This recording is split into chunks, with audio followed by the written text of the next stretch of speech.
여러분은 혹시 현재까지도 영향을 미치고 있는 과거 어떤 후회스러운 결정의 순간을 바꿀 수 있는 기회가 주어진다면, 또는 과거로 되돌아가서 다시 살 수 있는 기회가 주어진다면 내가 훨씬 더 나은 인생을 살지 않을까라는 생각을 한 적은 없으십니까?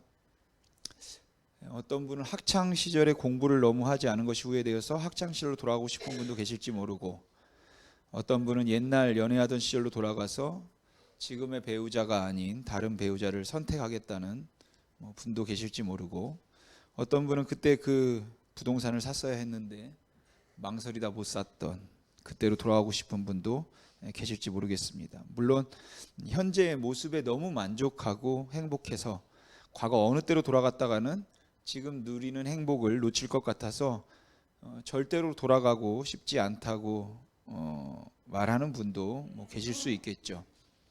또는 다시 되돌아간다는 것에 대해 사실 언제로 되돌아가든지 사는 거는 힘든 일이기에 또다시 산다는 거 끔찍해서 못합니다. 절대 안 돌아갑니다 라고 말씀하는 분도 계실 것 같기는 합니다. 만일 하나님께서 한 번 기회를 줄 테니까 원하는 대로 돌아가라고 제게 말씀하신다면 저는 언제로 돌아가면 좋을까를 좀 생각해 보았습니다. 내가 참 잘못 살았구나 라고 후회되는 부분들은 분명히 참 많이 있습니다. 하지만 제가 살아온 그 과정에서 지금까지 영향을 주는 어떤 결정적인 판단착오가 있었던 한 사건에 대한 후회보다는 전체적으로 제가 그냥 삶을 낭비했다는 것에 대한 후회가 사실은 더 크죠.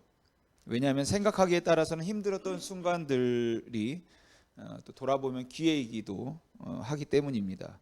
제 경우는 제가 목사가 된 것을 후회하지도 않고, 저희 집사람은 잘 모르겠지만 결혼을 후회하는 것도 아니고, 저를 불행하게 만들었던 어떤 결정적인 사건이나 순간이 있었다고 생각하지도 않습니다.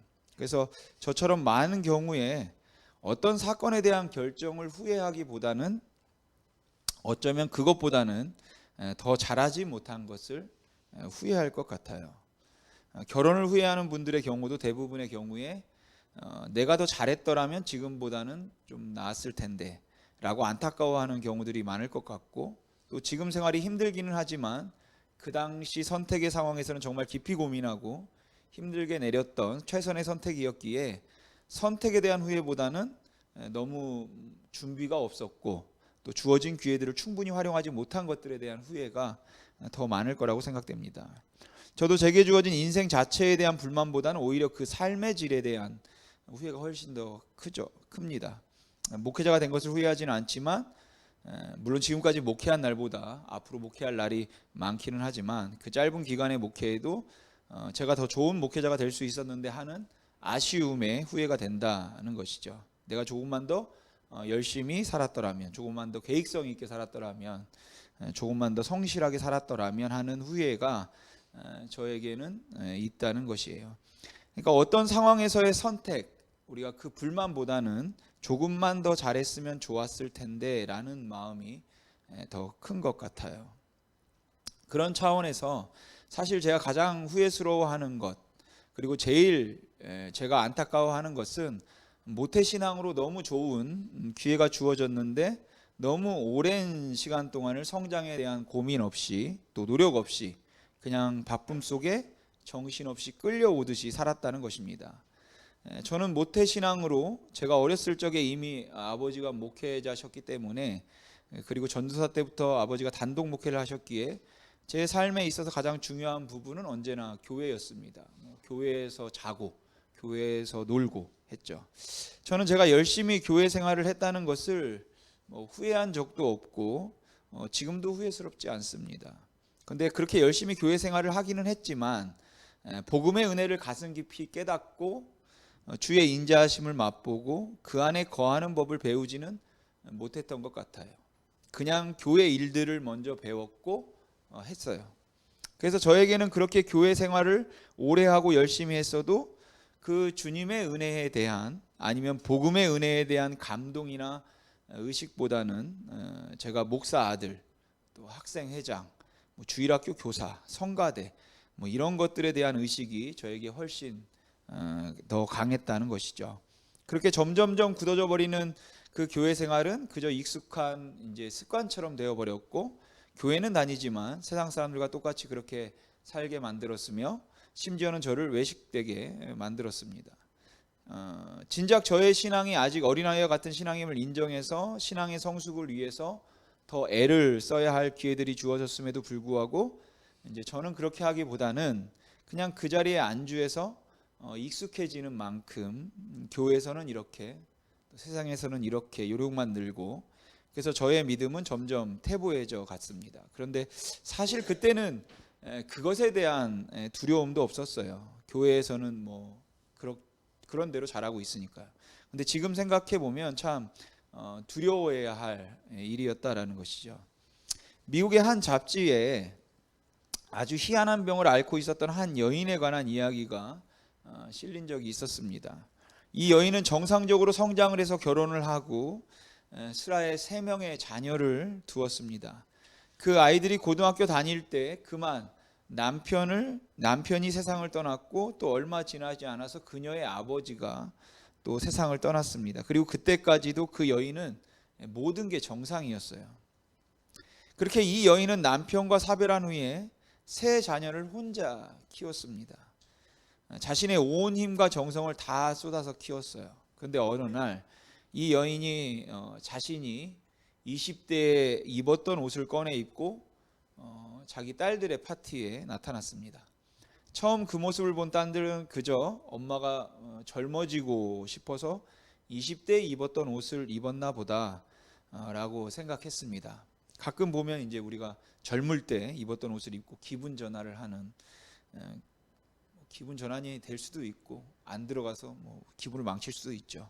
아무튼 딸들도 그렇게 생각을 한 거죠.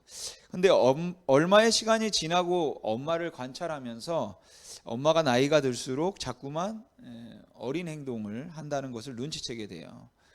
정신의학자들은 이 병을 퍼스널리티 리그레션 이라는 이제 병명으로 부른다고 합니다. 성격 퇴보증, 인격 퇴보증 뭐 정도로 말하면 될 것 같은데, 정신적으로 점점 더 어려지는 정신질환입니다.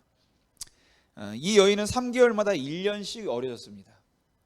그래서 이 여인이 61살이 되었을 때는 6살 된 아이처럼 행동을 했고, 65세가 되었을 때는 3살짜리 어린 아이처럼 행동하면서 기어다니기 시작했고, 음식을 옷에 흘리기 시작했습니다. 그리고 65세가 넘어가면서는 엄마라는 말밖에 할 줄 모르고 그냥 울기만 했어요. 또 조금 더 시간이 지나고 난 다음에는 우유병을 빨기 시작했습니다. 그리고는 마침내 죽음을 통해 태어나기 전의 상태로 이제 돌아가게 됐죠. 정말 그런 증상의 병이 있을까 싶기도 한 병인데, 만일 그런 일이 우리에게, 여러분에게 일어난다면 어떨까요? 나이가 드는데 나이가 들수록 점점 더 어린아이가 되어서 정말로 3개월에 1년씩 젊어진다면, 처음에는 젊게 행동을 하는 것이 조금은 긍정적으로 보일지 모르지만 가만히 생각해 보면 시간이 흐르면 흐를수록 굉장히 끔찍하게 이를 데 없는 그런 일입니다. 이렇게 이 병이 끔찍하긴 한데 사실 이 병은 이제 육신적으로는 아주 희귀한 병이에요. 근데 영적으로는 이게 그렇게 희귀한 일이 아닌 것 같아서, 그러니까 스피리추얼 리그레션, 영적 태보증, 이것은 참 쉽게 볼 수 있는 병이라고 생각합니다. 그러니까 영적으로는 자꾸만 태보해서 점점 어린아이가 되어가는 것이죠. 처음 신앙생활을 할 때보다, 그렇게 열심히 주를 섬길 때보다 시간이 지나면 지날수록 점점 더 어린아이가 되어가서 마치 젖을 빠는 아이처럼 되어버리는 그 상태가 있는데, 오늘 본문이 그 말씀을 하고 있는 것 같습니다. 너희는 갓난아기처럼 젖을 먹고 이제 자라야 한다. 그러니까 반대로 갓난아이로 돌아가지 말아라 라는 거죠. 오늘 본문에서 베드로 사도는 교인들에게 자라가기 위해서, 성숙하기 위해서 갓난아기들 같이 신령하고 순전한 순전하고 신령한 젖을 사모하라라고 합니다. 그럼 여러분, 이 신령하고 순전한 젖이 무엇을 의미할까요? 순전하고 신령한 젖. 여기에서 신령한으로 번역된 헬라어가 로기코스라는 단어인데, 이 단어는 신약 성경에 2번밖에 사용되지 않은 단어입니다. 근데 이 로기코스는 여러분들이 잘 아는 말씀이라는 로고스에서 나오는 이제 형용사이기 때문에 많은 사람들은 여기서 말하는 이 신령한 젖은 말씀을 의미할 거다라고 생각합니다. 그래서 킹 제임스 버전, 또 한글 킹 제임스 번역도 그렇고 아니면 NSVB 같은 경우에는 이거를 조금 의역을 해서 갓난 아이들 같이 순전한 말씀의 젖을 사모하라, 이렇게 번역을 했어요. 물론 원어의 원 의미를 번역자가 이제 자신의 해석을 넣어서 의역한 것이 좀 문제라고 생각할 수도 있겠지만, 이 신령한 젖이 해석상 말씀을 의미한다고 본다면 해석상은 뭐 일리는 있겠다 여겨지기도 합니다. 맞습니다. 믿음의 성장을 위해서는 우리가 말씀을 사모해야 하죠. 하지만 도대체 말씀을 사모한다는 게 무슨 말일까 하는 것은 좀 생각해 볼 필요가 있을 것 같아요. 여러분, 말씀을 사모하라는 말이 매일 성경을 읽으라는 말일까요? 성경 공부를 많이 하면 믿음이 자라나나요? 성경 공부가 믿음을 자라도록 하는데 도움이 되는 것은 사실이지만, 성경 공부를 많이 하면 그것이 자동적으로 믿음을 자라게 만들지는 않는 것 같습니다. 주일날 오늘은 무슨 설교를 할까라며 목사가 하는 설교를 기대하면서 매일 그 설교를 들으려고 마음을 준비하고 와서 그 설교를 한마디도 놓치지 않고 듣는다고 해서 믿음이 자라나요? 물론 성경을 읽고 우리가 설교를 잘 듣는 것은 굉장히 중요하고 그리고 굉장히 유익한 일이라는 것은 인정합니다. 또한 성경 공부가 다른 신앙생활을 위해서는 필수적이다라는 것을 인정하지만, 오늘 본문은 성경 공부를 열심히 해라, 그리고 설교를 잘 들어라, 그렇게 그것을 사모하면 내가 잘할 것이다 라고 말하는 것은 아닌 것 같습니다. 여기에 말씀과 대조되어 있는 것이 모든 악독과 기만과 외식과 시기와 비방, 이런 것들이기 때문에 그렇습니다. 여러분, 시편 19편에 보면 이 시편의 시인은 여호와의 율법, 즉 말씀이 송이꿀보다 달다, 이렇게 말합니다.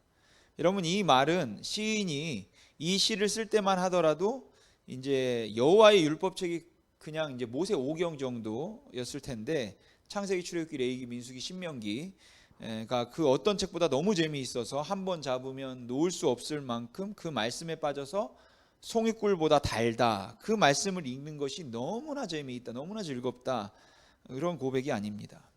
여러분, 믿음이 자란 증거가 성경이 소설책보다, 만화책보다 재미있어지고 성경 한번 붙잡으면 거기에 빠져서 절제할 수가 없어서 밤새도록 읽어가지고 다음날 일가는데 지장이 생기는 그런 것에 믿음의 성장이 있는 건 아닌 것 같아요. 물론 성경 읽는 것이 재미있는 분들도 있을 수 있습니다. 하지만 저를 포함한 대부분의 사람들은 성경보다는 국민가수가 재밌고 골대녀가 더 재밌습니다.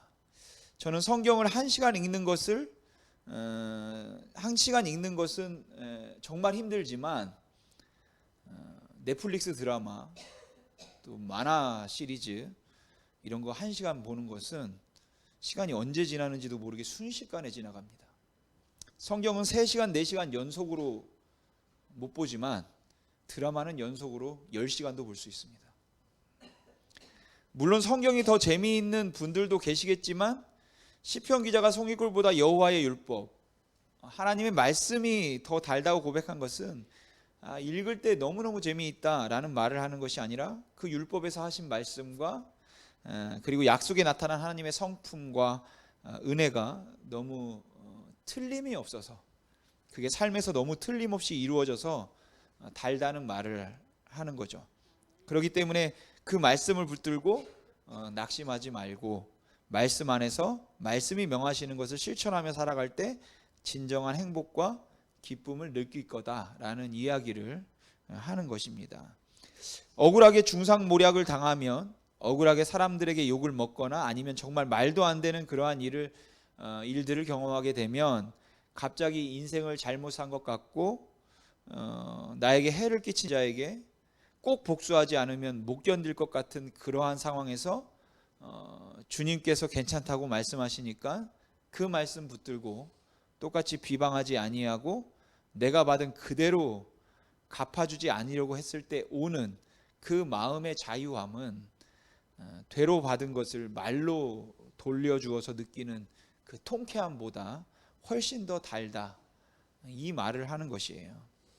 유혹이 계속 다가와서 내가 눈 한번 딱 감고 거짓말하면 많은 물질을 얻을 것 같고 눈 한번 딱 감고 그냥 즐기면 될 것 같은데, 그런데 하나님의 말씀을 붙들고 내가 그러지 않고 정직함과 순전함으로 행하였더니 그로 인하여 내 안에 주시는 하나님의 그 기쁨과 만족과 자유함은 내가 거짓을 행하고 부정하게 행함으로 인하여 누렸던 그 쾌감보다 더 크다, 그 고백을 하는 것입니다. 그래서 주의 말씀은 송이꿀보다 달다고 하는 것은 주의 말씀이 진실입니다, 진리입니다 라는 이야기를 하는 것이에요. 그러니까 여호와의 말씀이 송이꿀보다 단 건 말씀을 읽고 공부하는 게 너무너무 재미있다, 이런 말은 아닙니다.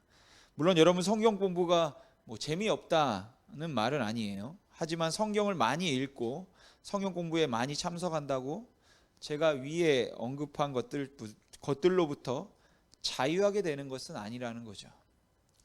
그래서 오히려 이 말씀은 신령한 젖을 사모하는 그 삶이 결국 어떻게 결실을 맺어야 하는가, 이것을 보여줄 뿐만 아니라 또 이 믿음이 자라도록 하는 방법을 말하고 있다고 생각합니다. 여러분, 제가 많이 자란 것이 아니라 오히려 퇴보했다고 느껴지는 것은 전보다 성경을 덜 보기 때문도 아니고 지식이 전보다 덜하기 때문도 아닙니다. 성경도 전보다 많이 보고 지식도 많이 늘었다고 생각해요.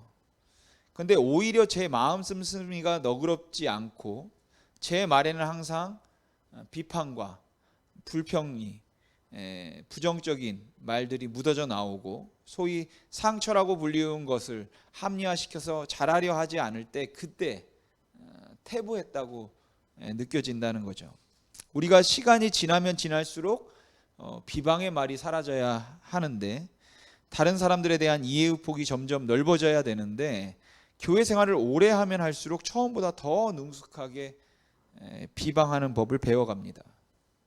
교회 생활을 처음 시작할 때는 그 순수한 열정과 또 마음속에 누구를 미워한다는 것은 정말 이건 엄청난 죄다 라는 생각에 두려워 떨었는데, 교회 생활을 얼마쯤 하고 난 다음에는 누구를 미워하는 건 아무렇지도 않게 여겨진다는 것이죠.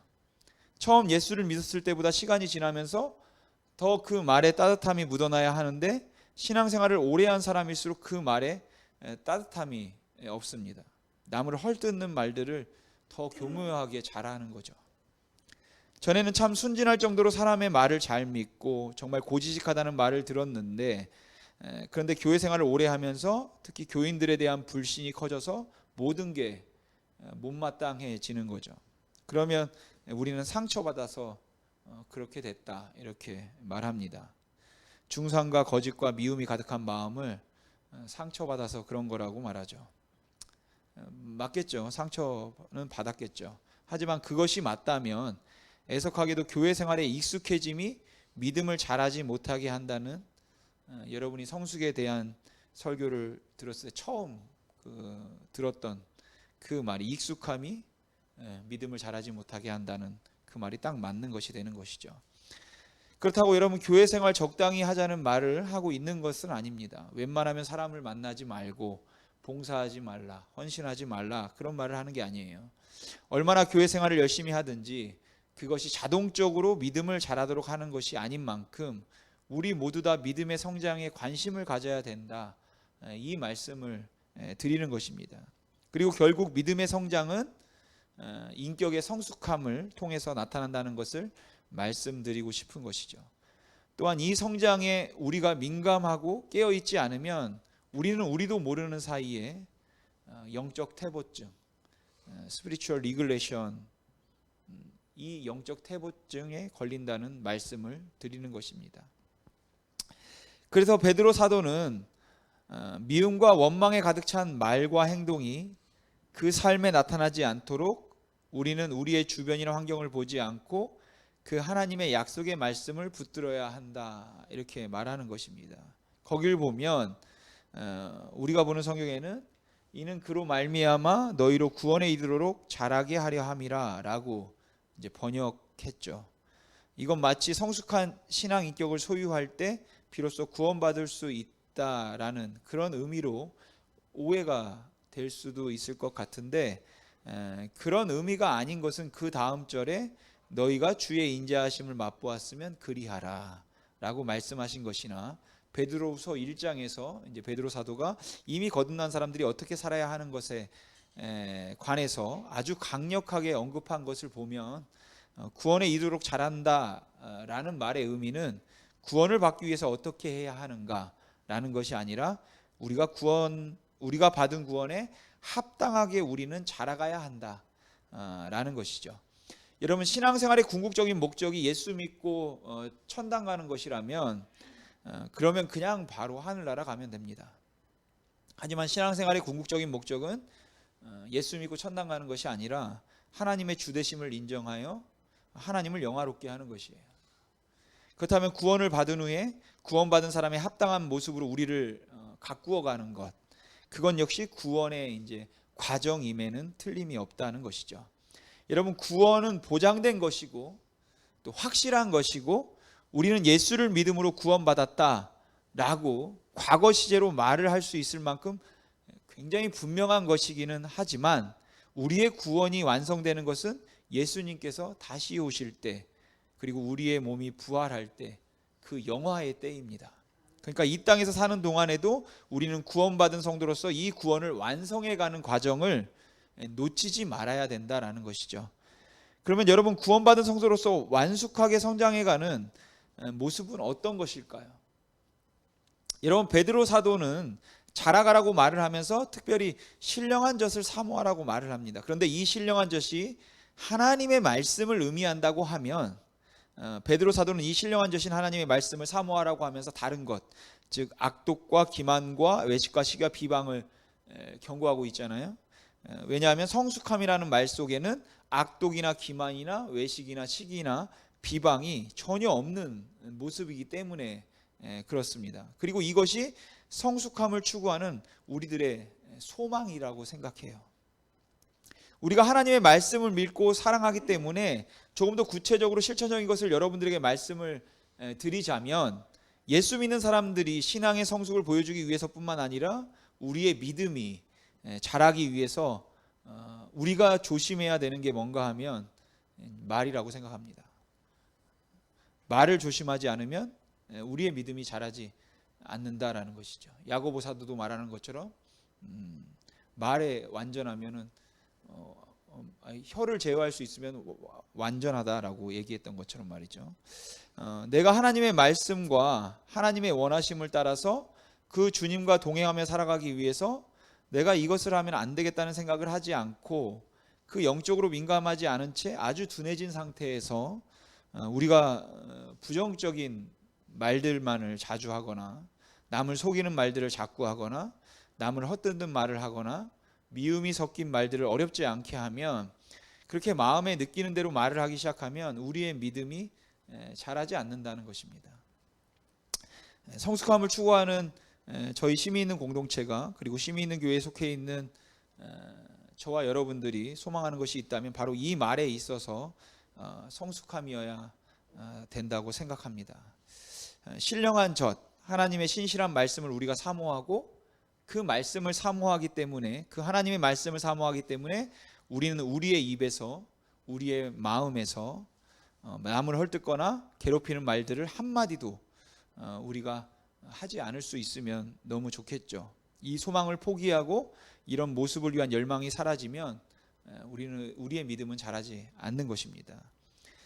여러분, 저는 제가 제 아내보다는 기도를 조금 더 많이 한다고 생각합니다. 아마 제 아내보다는 제가 기도를 좀 더 많이 할 것 같아요. 그렇게 기도는 제가 좀 더 하는데 저는 제 아내보다 불평과 부정적인 말을 조금 더 많이 합니다. 요즘은 좀 비슷해진 것 같기도 해요. 그냥 힘들어서, 또 성격상, 또 제가 생각하는 베이스가 그런 것인데, 그걸 가지고 뭐 성숙 운운하는 건 지나친 거 아니냐고 말하면 뭐 그럴 수도 있겠다고 생각합니다. 하지만 제 아내를 비롯한 많은 사람들이 저를 기억해서 하는 말이, 짜증과 불평이 많은 사람, 그리고 온유하지 못한 사람이라면 제 믿음은 자라지 않은 것이죠. 서목사는 말이 너무 많다. 근데 말을 듣고 있으면 그냥 마음이 우울해진다. 만약 사람들이 그런 말을 저에 대해서 꼬리표로 붙이기 시작한다면 저는 뭐 그렇다면 잘하지 않은 것이겠죠. 오히려 사람들이 제 말을 들으면서 위로가 되고 그 말에 덕이 있고 그 안에 따뜻함이 있다는 말을 사람들에게 들어야 하는데, 그 말에 대한 뭐 기도를 제가 수시로 하기도 하고 또 많이 하고, 또 하고 나서 이제 말을 하고 나서 후회하는 경우도 많아서 뭐 다시 뭐 그러지 말자 하는데, 그렇게 하면서도 그러는 건 아마도 제 생각에 제 기도에 뭐 불평이 있어서 그런 것 같기도 하고, 또 모든 뭐 일들을 생각할 때 최악의 상황까지 상정하고 또 생각하는 경향이 있어서 좀 부정적으로 또 불평으로 말하는 것 같기도 합니다. 그래서 여러분, 우리가 하나님 앞에 우리를 돌아보아서 하나님 앞에 할 수 있는 기도가 정말 영적으로 민감해져야 하는데, 오히려 믿음 생활을 하면서 점점 불평이 많아진다면, 또 짜증스러운 말들을 점점 더 많이 하기 시작한다면, 그건 점점 더 어린아이가 되어가고 있는 것이에요. 물론 많은 고난과 또 상처, 배신으로 인해서 우리가 그 상처 때문이라고 합리화시킬 수 있습니다. 근데 여러분, 그냥 거기에 머물면 안 된다는 것이죠. 그건 우리가 영적으로 민감하지 못해서 우리의 말이 이제 거칠어진 것이에요. 물론 이렇게 말씀드리는 뭐 저 자신도 부끄럽습니다. 왜냐하면 저도 아직 그 과정을 들락날락하고 또 겪고 있기 때문입니다. 근데 저를 돌아볼 때 그랬기 때문에 우리 함께 성숙하기를 바라면서 이 말씀을 드리는 것입니다. 여러분, 몇 년 신앙생활을 했던지 교회 생활에 익숙해지는 것, 그것이 저와 여러분의 궁극적인 신앙생활의 목적이 아니라면, 우리가 주님을 닮아가는 이 신앙 인격에 더 관심을 가져야 됨을 잊지 마시기 바랍니다. 여러분, 복음 전도자 D.L. 무디가 보노 박사의 말을 인용해서 이런 말을 했습니다. 나는 한 그리스도인이 믿음이 자라고 있는지 알 수 있습니다. 은혜 안에서 자라고 있는 사람들은 그 성장에 비례해서 그의 주인을 높이고 자신이 한 일이나 자신에 관한 것들에 있어서는 말을 줄입니다. 저는 저와 여러분이 이 기준에 따라 자라갔으면 좋겠습니다. 우리가 서로를 보면서 누구누구는 요즘에는 뭐 수요 예배도 나오고 매일 교회에 와서 기도하고 매주일 예배도 안 빠져, 믿음이 굉장히 많이 자랐어, 이렇게 말하지 않으면 좋을 것 같아요. 오히려 그런 것보다는 요즘에 아무개 말을 들어보면 그 속에 항상 주님의 은혜가 있어, 주님을 높이려는 마음이 있어, 그래서 정말 주님을 점점 더 사랑하는 것 같아, 믿음이 자라는 게 틀림없어, 이렇게 말할 수 있으면 좋겠다는 생각을 합니다. 사랑하는 성도 여러분, 베드로 사도는 말 조심하라는 말을 율법적 행위로 말하고 있는 것이 아닙니다. 베드로 사도는 3절에서 네가 주의 인자하심을 맛보았으면 그렇게 해라 라고 말하죠. 여러분, 펄펄 끓어오르는 열심으로 온 세계를 다니며 복음을 전하는 것도 좋고, 매일 목이 쉬도록 부르짖어 기도하고 열심히 찬송을 부르는 것도 좋고, 1년에 성경을 5번씩 완독하는 것도 좋은데, 믿음의 성장과 비례하는 것은 역시 그 주의 인자하심을 맛보고 난 후에 그 구원의 은혜 때문에 그리스도를 높이려는 말들이 내 말 속에 더 많아지는 것입니다. 그러니까 저는 여러분들에게 말 조심하고 좋은 말만 하며 삽시다, 착하게 삽시다, 이 말을 하고 있는 것이 아니라 주님을 더 많이 생각함으로 주님을 좀 더 닮아갑시다 라는 말을 하고 있는 것입니다. 그리고 어떻게 하면 그렇게 할 수 있을까 하는 방법으로 베드로 사도는 신령한 젖을 사모하고 악독과 기만과 외식과 시기와 비방하는 말을 버리라고 이야기를 하고 있는 것이죠. 그렇다고 여러분, 우리가 부정적이고 불만족스러운 상황에 있다 할지라도 우리가 받은 그 주님의 은혜 때문에 너무 형식적이고 또 너무 외식적인 판에 박힌 듯 그러한 인자해 보이는 말을 하라는 이야기가 아닙니다. 우리가 우리의 삶 속에서 정말 그리스도의 은혜를 우리의 말 속에서 계속 드러낼 수 있을 때 저와 여러분들의 말에도 정화가 있으리라고 생각합니다. 여러분 항상 주의 인자하심을 여러분 생각하시기 바랍니다. 그리고 그 인자하심 때문에 주를 닮아가고 싶은 열망이 우리 안에 깊어져서 주님을 영화롭게 하는 말만 하고 나를 드러내는 말들은 하지 않는, 그렇게 믿음이 성숙해져 가는 저와 여러분이 되시기를 주님의 이름으로 소망합니다. 기도하겠습니다.